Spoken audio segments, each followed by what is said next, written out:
Hello guys, நமக்கு group 4 சிலபஸில் அழகு 4ல் கலைச்சொற்கள் அப்படிங்கிற டாபிக் கொடுத்துருப்பாங்க. ஸோ இது ரிலேட்டடாக 12th ஓல்டு தமிழ் புக்கில் பேஜ் நம்பர் 173ல் அலுவலக கலைச்சொற்கள் அப்படின்னு சொல்லி ஒரு டாபிக் கொடுத்துருக்காங்க.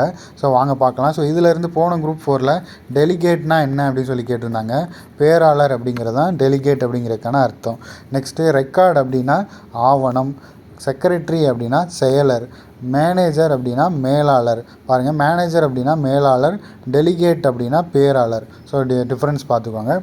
நெக்ஸ்ட்டு ஃபைல் அப்படின்னா கோப்பு, ப்ரோநோட் அப்படின்னா ஒப்புச்சீட்டு, நோட் அப்படின்னா சீட்டு அப்படின்னு சொல்லி தெரியும். நெக்ஸ்ட்டு பால்கனி அப்படின்னா முகப்பு மாடம் அப்படிங்கிறதான் பால்கனி அப்படின்னு.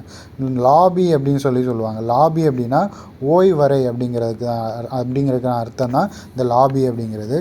நெக்ஸ்ட்டு பாஸ்போர்ட் அப்படின்னா கடவுச்சீட்டு. விசா அப்படின்னா நமக்கு தெரியும் நுழைவு இசைவு. நெக்ஸ்ட்டு டிசைன் அப்படின்னா வடிவமைப்பு. சாம்பியன் அப்படின்னா வாகை சூடி. விசா அப்படின்னா நுழைவு இசைவு. நெக்ஸ்ட்டு ஸ்பெஷல் பஸ் அப்படின்னா தனிப்பேருந்து. ப்ரொப்போசல் அப்படின்னா கருத்துரு. ஸோ இது நோட் பண்ணி வச்சுக்கோங்க.